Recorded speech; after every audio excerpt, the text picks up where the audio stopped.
जय गुरु जी, जय भोलेनाथ की। मरने के बाद क्या होता है, सदियों से चला आ रहा एक बहुत ही रोचक प्रश्न है।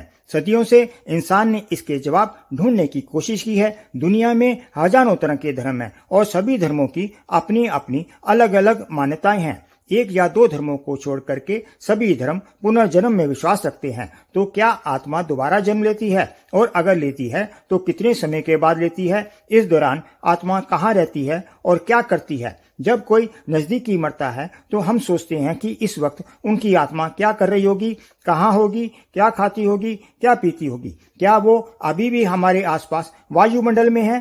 क्या वो हमें देख पा रही है, सुन पा रही है, या मृत्यु के बाद सब खत्म हो जाता है? इन्हीं सब बातों पर विस्तार से आज हम यहाँ चर्चा करेंगे।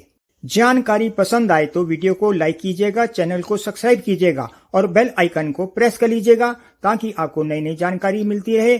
तो लीजिए, आइए शुरू करते हैं। आत्मा और शरीर पर वैज्ञानिक रिसर्च भी हो चुके हैं, जिसमें कई लोगों ने अपना डेथ एक्सपीरियंस बताया है, और जिन लोगों ने डेथ एक्सपीरियंस बताया उन लोगों के एक्सपीरियंस में काफी समानता पाई गई। तो साबित होता है काफी लोगों ने डेथ एक्सपीरियंस किया है।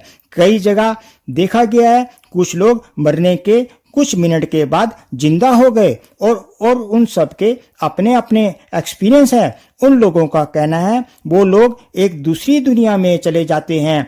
तो वो क्या एक्सपीरियंस करते हैं? वो बताते हैं कि वो हवा में तैर रहे थे और अपने शरीर को देख रहे थे, और जो लोग वहां मौजूद थे उनको सुन पा रहे थे।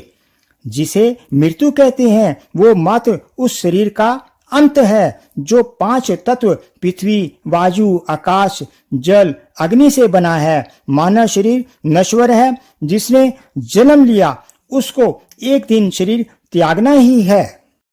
गीता के उपदेशों में भगवान श्री कृष्ण कहते हैं आत्मा अमर है, उसका अंत नहीं होता, ये शरीर बदलती है। आत्मा उस परमात्मा का ही एक अंश है, रूप है। गरुड़ पुराण में मृत्यु के बाद अंतिम क्रियाक्रम और पुनर्जन्म जैसी बातों पर विस्तार से भगवान विष्णु और गरुड़ के बीच मनुष्य जीवन के अर्थ को लेकर के चर्चा है। इसलिए हिंदू धर्म में इंसान की मृत्यु के बाद आखिरी क्रियाक्रम के समय इसका उच्चारण किया जाता है।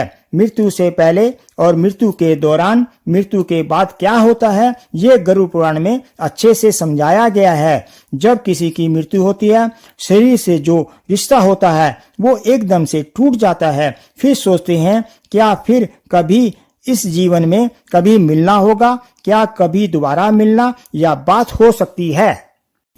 मरने के कुछ दिन पहले मनुष्य को दिखना भी कम हो जाता है, साथ ही खाना पीना भी छोड़ देता है। उसे अपने होने या नहीं होने का बोध नहीं होता। उसकी आंखों के सामने अंधेरा छाने लगता है। तरकीबन वह बेहोशी की अवस्था में होता है। मृत्यु एक प्रक्रिया है जो कुछ भागों में पूरी होती है। मृत्यु से कुछ घंटों पहले इंसान के पैरों के नीचे स्थित अर्थ सोल चक्र अलग हो जाते हैं, जिसका मतलब धरती की सतह से संबंध टूट जाता है। पैर ठंडे पड़ते जाते हैं। जैसे ही आत्मा शरीर छोड़ती है उसे पता ही नहीं लगता कि वह मर गया है, और वह आश्चर्यचकित होकर अपने ही शरीर को जमीन पर पड़ा देखता है। वह कुछ देर तक समझ ही नहीं पाता कि क्या हो रहा है। वो अपने ही शरीर को अपने सामने पड़ा देखता है और आसपास अपने ही रिश्तेदारों लोगों का रोना धोना देखता है। कुछ ही देर में उसे पता चल जाता है कि मैं मर गया हूँ, मैंने शरीर छोड़ दिया है। उसे ये भी बोध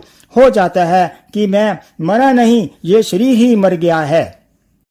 सही समय आने पर मृत्यु के देवता यम आते हैं और आत्मा को शरीर से अलग करते हैं। एस्ट्रल कॉर्ड टूट जाता है, जो एक तरह से आत्मा और शरीर का कनेक्शन है, जो कि नाभि के चक्रों से जुड़ा होता है। इस कॉर्ड के टूटने से आत्मा शरीर से मुक्त हो जाती है और शरीर से बाहर ऊपर की ओर निकल जाती है। शरीर में इतने समय तक बने रहने से आत्मा को शरीर से मोह हो जाता है, जो कि इस धरती पर रहने का माध्यम है, और वो इस शरीर को छोड़ने से मना करती है और वापस घुसने के लिए इधर उधर गति करती है, छटपटाती है। आत्मा शरीर की मृत्यु मानने से इनकार करती है, पर वो शरीर से अलग हो चुकी होती है और वो कुछ नहीं कर पाती। आत्मा उस कमरे में मौजूद हर व्यक्ति को देख पाती है, सुन पाती है और वो उन सबसे बात करने की कोशिश करती है। चिल्ला चिल्ला कर कहती है, मैं मरा नहीं हूँ, यही हूँ तुम्हारे बीच में। लेकिन भौतिक शरीर ना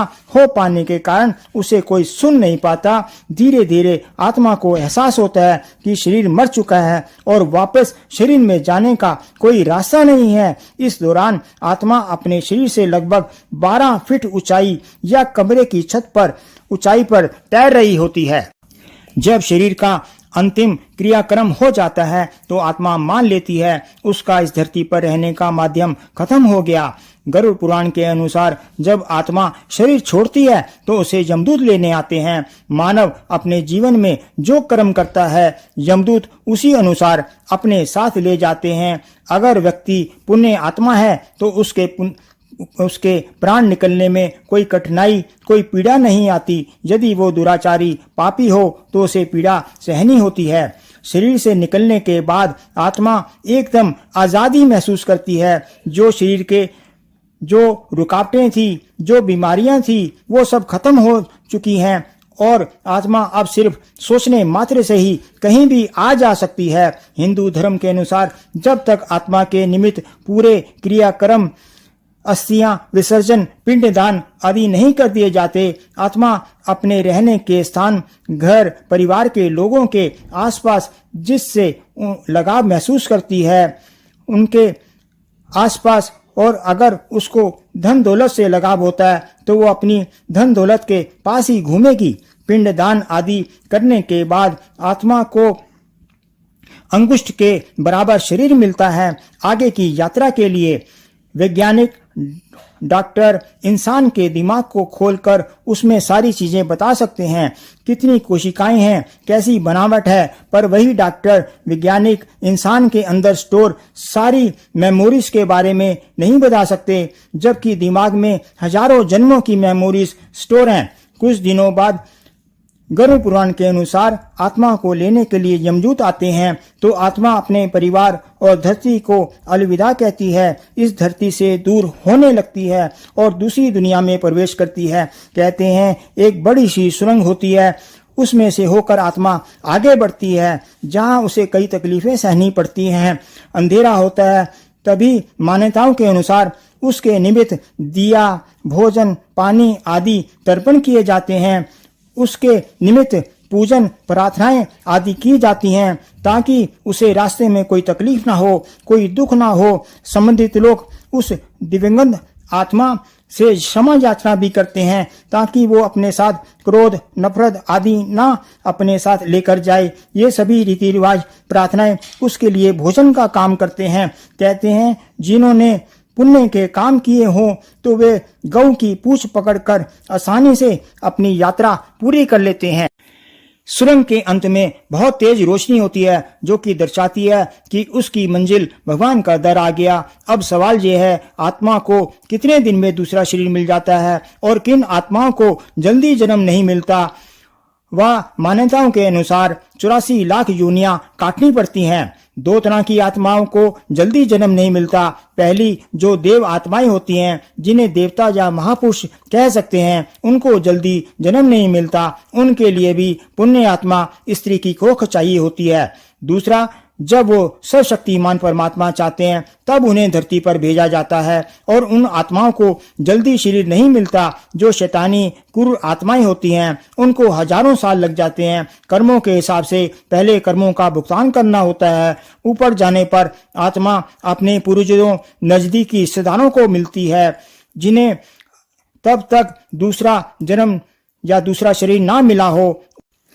उसके बाद यमराज की उपस्थिति में आत्मा का पूरा जीवन देखा जाता है। उसके संपूर्ण जीवन के कर्मों का विश्लेषण किया जाता है। आत्मा को अपने द्वारा हुए बुरे कर्मों पर पछतावा होता है और दूसरों के द्वारा जो कष्ट प्राप्त हुआ हो उस पर दुख प्रकट करती है। उन्हीं कर्मों के आधार पर पहले उसे अलग अलग योनियों में भेजा जाता है। उसके बाद उन्हीं कर्मों के आधार पर आत्मा को धरती पर किसी का बेटा, भाई, बहन, पिता, माता के रूप में उन्हें धरती पर हिसाब बराबर करने के लिए भेजा जाता है। जो उस आत्मा को सुख भोगना है या उसके द्वारा किस किस को सुख मिलेगा या दुख मिलेगा, इसलिए किसी के लिए भी बुरा ना करो। बुरा हो जाए तो तुरंत माफी मांगो। अपने आचार विहार को शुद्ध रखना चाहिए, क्योंकि मृत्यु के बाद आत्मा अपने कर्म, अपना दुख, क्रोध, नफरत साथ लेकर जाती है। उन्हीं कर्मों के आधार पर अगला जीवन आधारित होता है। आत्मा माँ के गर्भ में चौथे या 5वें महीने में प्रवेश करती है। ये प्रकृति इसी तरह से काम करती है। जीवन चक्र का इसी तरह से आना जाना चलता है। जो लोग अकाल मृत्यु से या आत्महत्या आदि से मरते हैं, उन लोगों की आत्मा को उनका जीवन काल जितना बचता है उतना काल उन्हें यहीं पर प्रेत आत्मा आदि के रूप में जीवन काटना पड़ता है। भूख प्यास आदि का कष्ट सहना पड़ता है। समय आने पर जब उनका जीवन काल पूर्ण होता है, तब वे आत्मा अपनी यात्रा शुरू करती है। हमारे कर्मों के आधार पर ही हमारी जन्म कुंडली जन्म लेने पर बनती है, जो पिछले कर्मों के आधार पर आधारित होती है। जो हमने पिछले जन्मों में पुण्य कमाया होता है, देना लेना किया होता है। दोबारा जन्म लेने पर बच्चे को कुछ दिनों तक अपना पिछला जीवन याद रहता है। अकेला रहने पर भी कभी वो याद करके मुस्कुराता है, कभी रोता है। उसके बाद उसके पिछले जीवन की यादें धूमिल होती चली जाती हैं और हम जीवन ऐसे जीते हैं जैसे पहले कभी जन्म लिया ही ना हो। ये सब गरुड़ पुराण पर आधारित है। अगले जन्म में अच्छा हो सके उसके लिए अच्छे कर्म करो, किसी का दिल ना दुखाओ और आगे की यात्रा के लिए अभी से अच्छे कर्म करिए। आपको ये जानकारी पसंद आई हो तो कमेंट बॉक्स में जय भोलेनाथ का जयकारा लगाइए। आज बस इतना ही। फिर मिलेंगे नई वीडियो में नई जानकारी के साथ। जय गुरु जी, जय भोलेनाथ की।